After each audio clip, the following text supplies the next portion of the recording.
रूठे, कभी माँ बाप ना रूठे।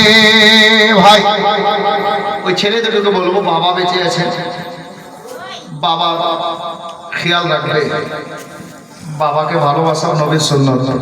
সে দেখুন, कभी माँ बाप ना रूठे, किसी की माँ ना रूठे, किसी का बाप ना रूठे, किसी की माँ ना रूठे।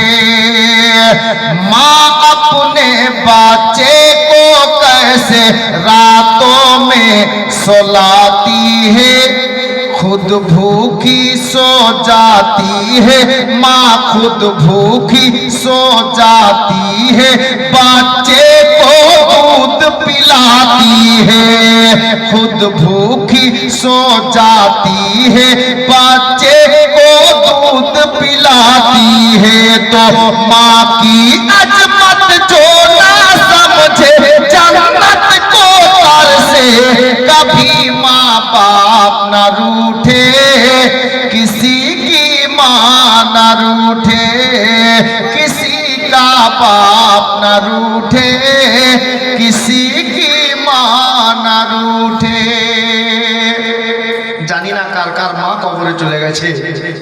পৃথিবীর সবচাইতে আনমোল দৌলত